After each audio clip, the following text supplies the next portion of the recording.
Thank you all for coming today. I really especially appreciate Gary's noting that the Pew Research Center is a non-advocacy research center. Can you all hear me? Am I speaking loud enough? And I sometimes tell people that, yes, of course I am Jewish, but when I speak to an audience like this on behalf of the Pew Research Center, I'm first and foremost Pewish. To which my good friends always reply, funny, you don't look Pewish. Without further ado, you all remember probably reading about, if not actually reading, the Pew study that we put out in 2013. And as you may recall, in that study, we estimated that there were, roughly speaking, 6.7 million Jews in the United States as of 2013, including about 5.3 million adults. And we define Jewishness in two basic ways. First of all, most American Jews, of that 5.3 million, about 4 million of the adults, identify with the Jewish faith. When we ask them a question in a survey and we say, what is your present religion, if any, they answer Jewish. So they are identifying with the Jewish faith, and as sociologists, we call them Jews by religion, because they are identifying on that basis. There's another large group. As of 2013, our estimate is a little more than 1 million adults in the United States who do not identify with the Jewish religion. Yet they tell us that they have at least one Jewish parent. Many of them have two Jewish parents, and they do consider themselves Jewish. Some of them consider themselves Jewish by culture, by ancestry. If, to be sure, they tell us that their religion is, let's say, Christianity or Islam or Buddhism or Wicca, then we did not count them as Jewish in our survey. But those who told us that they had no religion, they had at least one Jewish parent, and they consider themselves Jewish aside from religion, we did count. And that's the group, sometimes called by other folks cultural Jews. We gave them a name that only sociologists could love. We did invent the term, but we call them Jews not by religion, or Jews of no religion. And in the trade, we use acronyms: Jews by religion, JBRs, Jews of no religion, JNRs. Now, I hope this distinction is clear, because it relates to one of the most important findings of the Pew study. So overall, though the size of the American Jewish population probably has declined in percentage terms since the 1950s, overall, the Jewish population in the United States is pretty healthy. It's either stable or rising in absolute numbers, and probably in recent decades fairly stable as a share of the U.S. population at right around 2% of the population. But within the Jewish population, there are some major changes afoot, and that's what I want to focus on today, the demographic changes within the Jewish population. And one of the biggest of those changes is the very rapid growth of the JNRs, the Jews of no religion. So as of 2013, Jews of no religion, people who don't identify with the Jewish faith but have a Jewish parent and consider themselves Jewish and don't identify with any other religion, make up a little more than 1/5 of Jewish adults in the United States. And it's really interesting if we look at this generationally, because in the greatest generation, my parents' generation, the generation that fought the Second World War, there are very few Jews of no religion. 7%. 93% are Jews by religion. And in my generation, the boomer generation, 8 in 10 are Jews by religion, about 1/5 are Jews of no religion. In my wife's generation, I robbed the cradle, 3/4 are Jews by religion, 1/4 are Jews of no religion. And in the millennial generation, fully 1/3 of all adults in the millennial generation who identify as Jewish in any way identify, if you want to think of it this way, as cultural Jews, but not with the Jewish faith. And again, to be sure, I'm not talking about those who identify with any other religion. Now, some folks have called this the, quote, new Jewish problem. I'm going to let you decide whether or not it's a problem. But the reason you should know that some folks have described it as the new Jewish problem is that statistically, the Jews of no religion are quite different from Jews by religion. And it's not just in the ways that you would naturally expect. It's not just that they are less religious. They are also less connected to Jewish life in practically every way we can measure. So Jews of no religion are many times less likely to be a member of a synagogue. They are many times less likely to be a member of any Jewish organization, and many times less likely to have donated to a Jewish organization. They're also half as likely as Jews by religion to say that they feel a responsibility to help care for fellow Jews around the world, and about half as likely to say that they feel a strong sense of belonging to the Jewish people.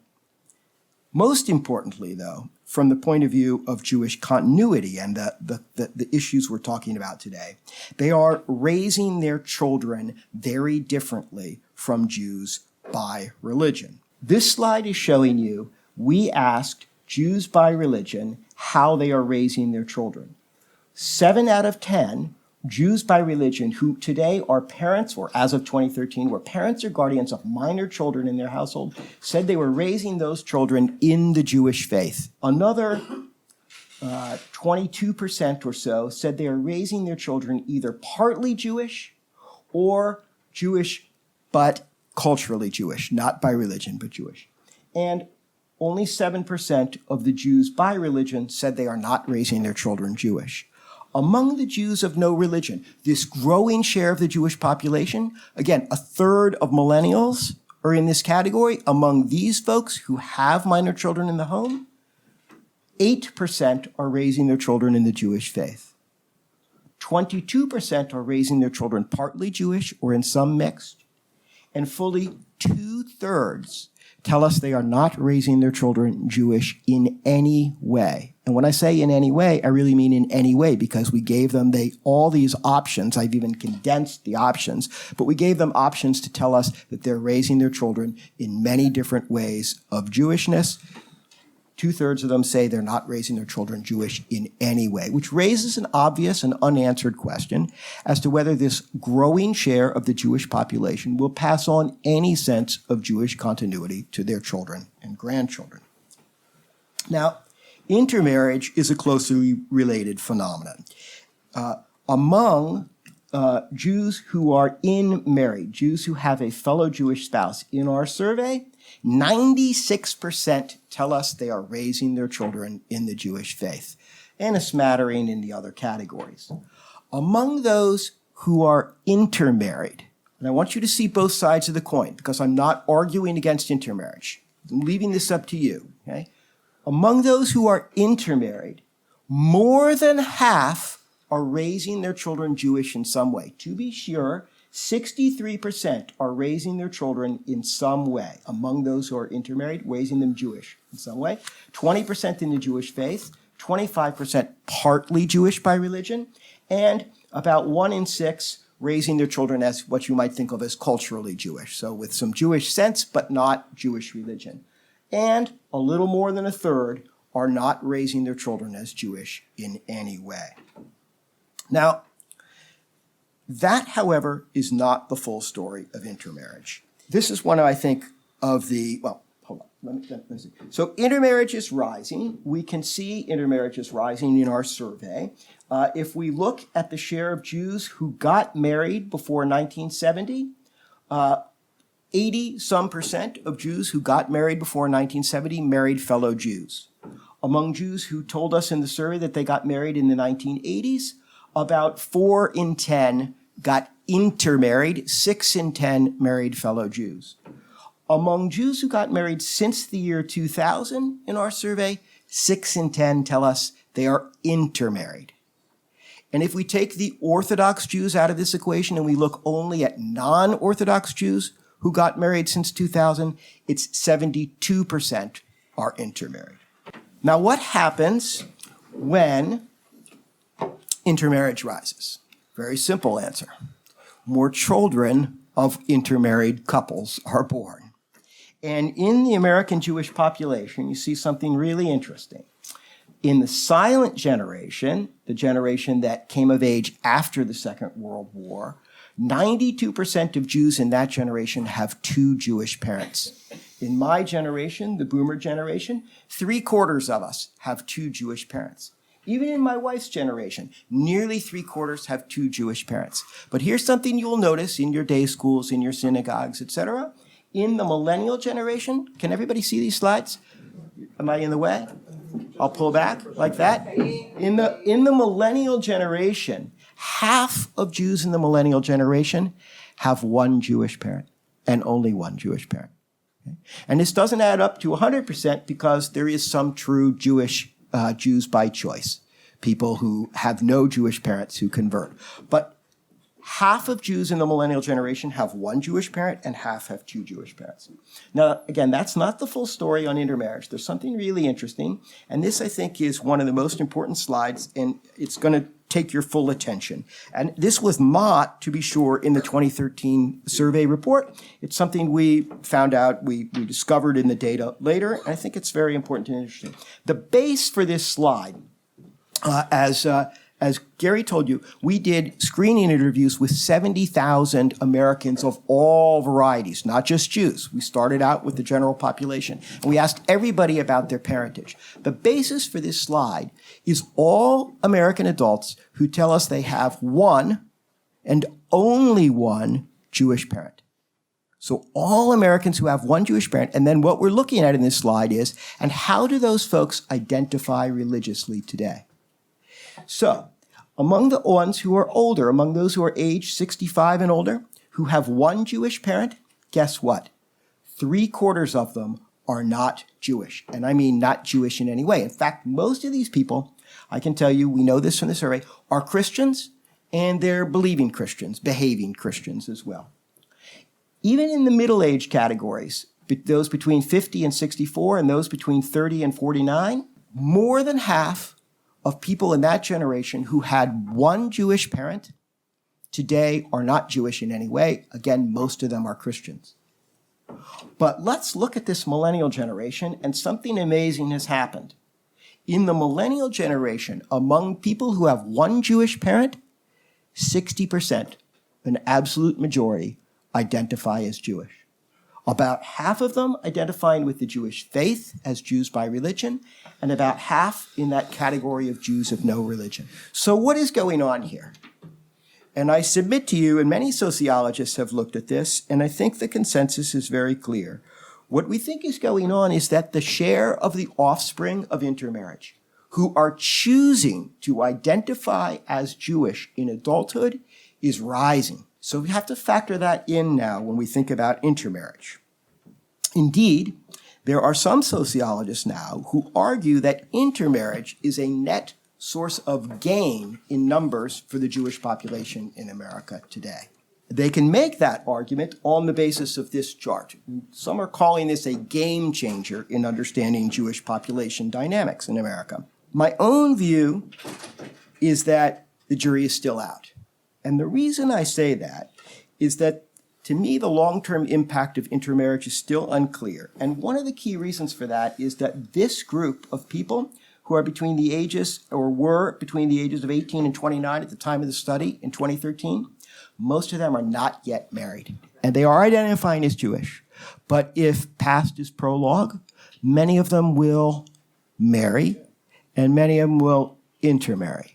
And what then will happen with their Jewish identity, whether it will attenuate or not, is something we don't know. We don't know yet. While at one end of the spectrum, the Jewish population is growing through, or there's growth within the Jewish population, I should say, of Jews of no religion, there's also growth at the other end of the spectrum. So if you take Jews in America and you array them along either a spectrum of traditionalism or a spectrum of religious observance, whichever way you want to do it, on a classic kind of scale, from ultra-Orthodox Haredi to Orthodox to Conservative to Reform to other denominations and to Jews who have no denomination, if you put Jews along that scale, Both of the polar ends of that spectrum are growing in relative terms, but growing for very different reasons.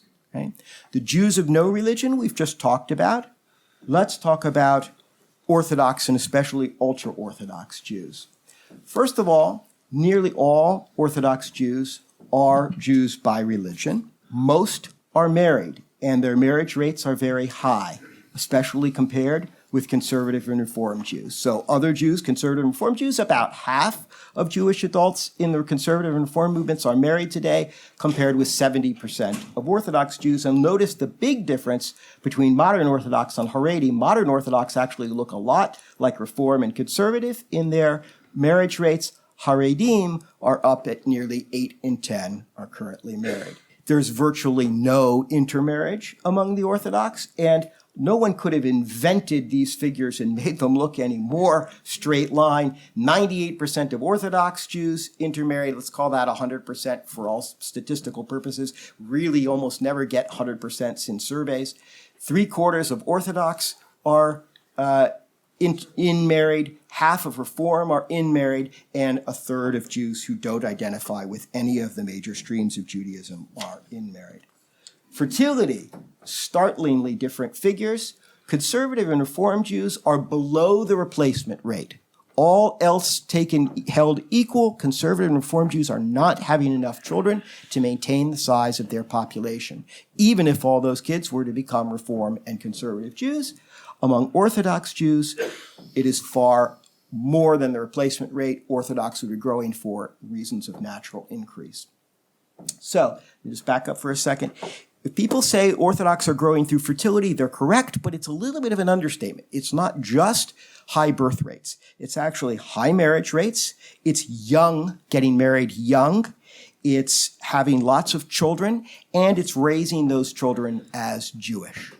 In fact, of course, we can see when it comes to education, a lot of numbers on this slide. You can mull it at your leisure another time. It's online at pewresearch.org. But the key to note is 97% of Orthodox Jews, including 100%, one of those rare things you see in surveys, Haredim are raising their children in the Jewish faith. And in fact, 8 in 10 of them have their children enrolled in Jewish yeshivot or day schools. If you compare that to conservative and Reform Jews, just 9% of Reform Jews are in day schools. Many are getting some other kind of education, but it's very different patterns of education of the young. Finally, you may remember these slides from the 2013 survey. We looked at all people who told us they were raised as Orthodox. Among all Jewish adults who told us they were raised as Orthodox as children, today fewer than half are still Orthodox. Right? Many have left. Most have not left Judaism. Most of those raised as Orthodox have become conservative or Reform Jews. Similarly, among those raised conservative, only 36% are still conservative Jews today. Some have moved, if you will, up the ladder of traditionalism. About 4% of those who were raised as conservative have become Orthodox Jews, but many more have moved down the ladder.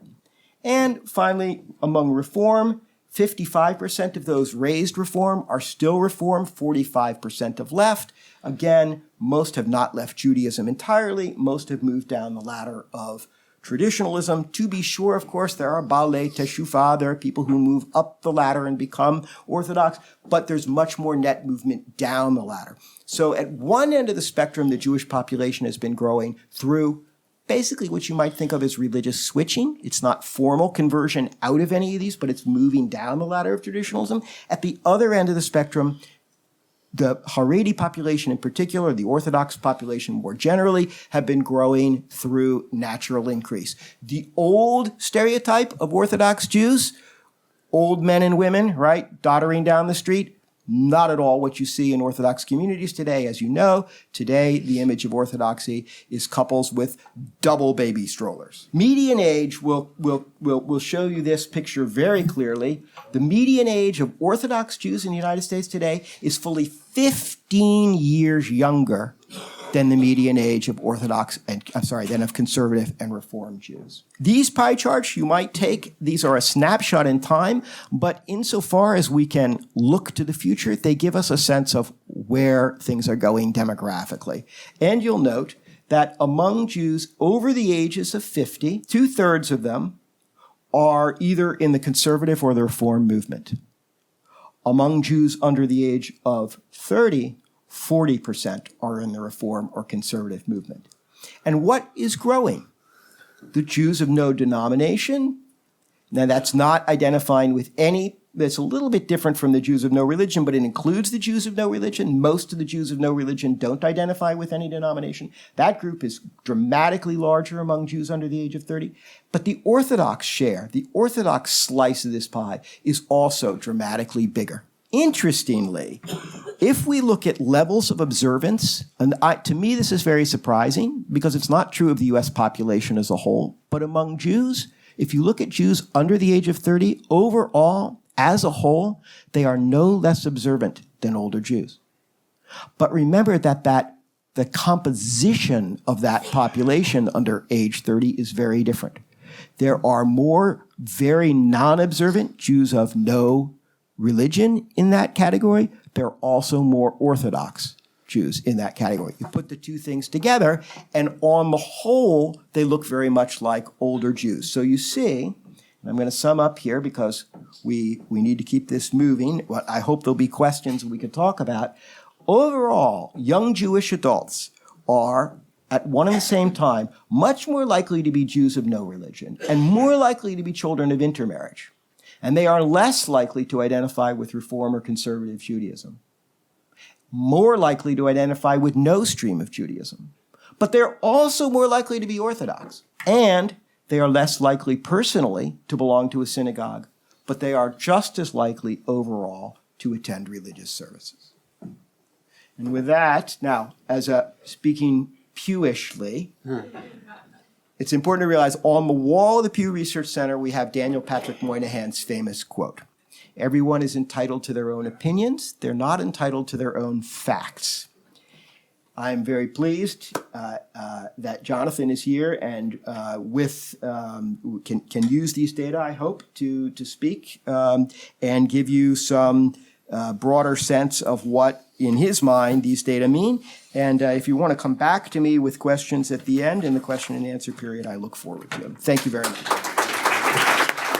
I want to just outline a couple of the insights, a couple of the conclusions that emerged to me as I was listening to his presentation, furiously taking notes. The first is, I think, the data which we've seen about child rearing exposes a difference between theory and fact about the stories we tell ourselves and what, in fact, the data is telling us about the Jewish community and Jewish values. In theory, no tradition anywhere has at ever time articulated the power and purpose of the Jewish family more powerful than the Jewish tradition. And I think that's especially the case with the elaborate ritual and theology we have surrounding marriage. In fact, fewer and fewer Jews are getting married and forming families. In theory, we are an intensely child-oriented people. We invest ourselves, this did not emerge in Alan's data, but it's easy to find. As a community, we invest a huge amount of money in educating our children. In fact, Alan's data, I think, reveal an overall fertility rate of 1.7 children for non-Orthodox Jews, which is well below replacement rate of 2.1. Orthodox Jews are growing at a rate of 4.1 children per couple. That's a surge in both absolute and relative terms. In theory, we are a child-centric people. In fact, that is being disproportionately carried by the Orthodox right now. I was struck, as I know many of you were, I was struck by this figure of 72% intermarriage rate outside of Orthodoxy. And it just occurred to me as I was looking out over this room, what it must look like if you are a rabbi, a religious leader at a non-Orthodox synagogue during the 1 or 2 days a year when most of your congregation is together. It means, in point of fact, that most of the people that you're looking at in the pews are not Jewish. Now, one piece of data I would like to learn more about from Alan's study, which I believe he'll be able to speak to if we press him, is to understand more what it looks like generationally over time. Maybe that data is not available, but I'd like to understand what the intermarriage rates look like over time. It was suggested that perhaps the optimism, which some of Alan's sociologist colleagues is not warranted, but I think that data will be very revealing. My mind tries to understand why this would be the case, and I think there's a deep reason. That deep reason, I think, is best expressed from one of the best analysts of American public life, a French aristocrat who came in the 1830s and tried to understand what was happening in America, a gentleman named Alexis de Tocqueville, wrote a famous book, Democracy in America. And Tocqueville tries to set up two different paradigms. He comes from aristocratic France and is looking at democratic America, a world after the revolution, and wants to understand what it's going to look like when the world of honor and hierarchy and your place in life being descended from the privilege and place of your parents, what it looks like when that world gives way to a world rooted in equality. Here's what he writes. Among aristocratic nations, as families remain for centuries in the same condition, often in the same spot, all generations become, as it were, contemporaneous. A man always knows his forefathers and respects them. He thinks he already sees his remote descendants, and he loves them. He willingly imposes duties on himself toward the former and the latter, and he frequently sacrifices his personal gratifications for those who went before and to those who will come after him. Aristocratic institutions have the effect of closely binding every man to several of his fellow citizens. As the classes of an aristocratic people are strongly marked and permanent, each of them is regarded by its own members as a sort of lesser country, more tangible, more cherished than the country at large. All the citizens occupy fixed positions, one above the other, and the result is that each of them always sees a man above himself whose patronage is necessary to him, and below himself, another man whose cooperation he may claim. Men living in aristocratic ages are therefore always more closely attached to something placed outside of their own sphere, and they often disposed to forget themselves. It's true that in these ages, the notion of human fellowship is faint, and men seldom think of sacrificing themselves for global mankind, but they often sacrifice themselves for other men whom they know. In democratic times, on the contrary, when the duties of each individual to the race are more clear, devoted service to any one man becomes more rare, the bond of human affection is extended, but it is relaxed. He goes on to say that amongst democratic nations, new families are constantly springing up, others are constantly falling away, and all that remain change their condition. The woof of time is in every instant broken, and the track of generations effaced. Those who went before are soon forgotten, and those who will come after, no one has any idea of them. The interest of man is confined to those in close propinquity to himself. As each class approximates to other classes and intermingles with them, its members become all the same. This is what how he concludes this analysis of the effect of equality on the family. Not only does democracy make every man forget his ancestors, but it hides his descendants and separates his contemporaries from him. It throws him back forever upon himself alone and threatens in the end to confine him entirely within the solitude of his own heart. My friends, what I want to submit to you is the conclusion that I took from Alan's data, is that the challenge we have is also bound up with the blessing that American democracy gives us. Equality is a great good, and we should sacrifice for it and be grateful for it.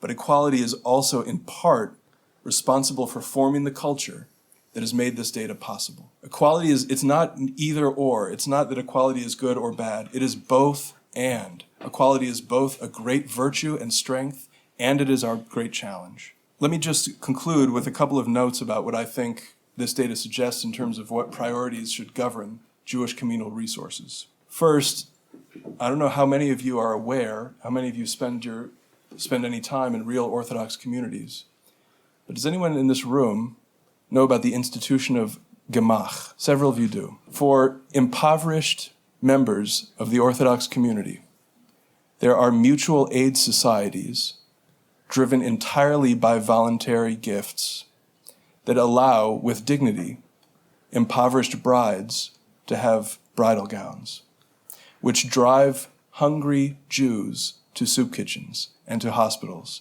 There is an entire separate economy of mutual care. It is an example of exactly what conservatives believe civil society ought to look like as a mediating institution between the state and the individual. It is an example that should strike us as something to learn from if we're not part of the Orthodox community. Second, one should always treat one's elders with respect, but with respect, the greatest share of resources must go to rearing a new generation and focusing dollars on educating the young. There is a strategy which the traditional Jewish tradition gives us, which is actually deeply bound up in one of Gary's projects that he's working on with Rabbi Soloveitchik, and that is the Jewish calendar itself. The Jewish calendar itself organizes time in a way which leads to community. If you are celebrating the joyous memory of a great civilizational achievement, or mourning a civilizational tragedy in the company of other people all together, you are perforce moved into community. And that is a powerful identity-forming thing. Civil society between the state and the individual. Family is the source of obligation and perhaps our highest calling, expressed through the formation and rearing and education of the young. And tradition and memory as it's encapsulated and carried on through the calendar, I think are the three big things that all Jews should learn from what Orthodoxy is doing right.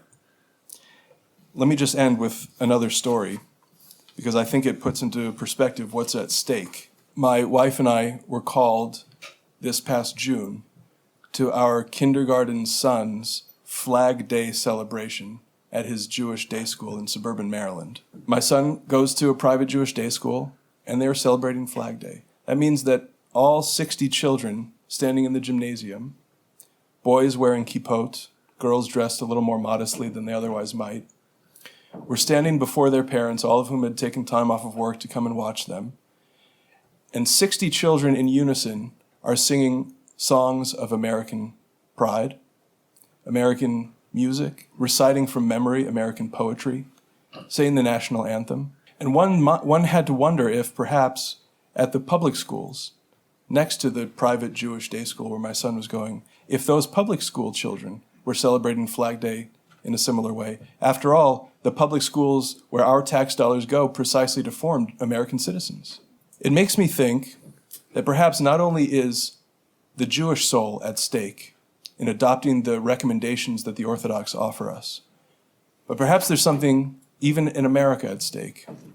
Because perhaps it's the case that these deeper subcultures of meaning, in our case, the Jewish subculture of meaning, is even a better carrier of American citizenship than the thinner public morality that we have in a public square without God.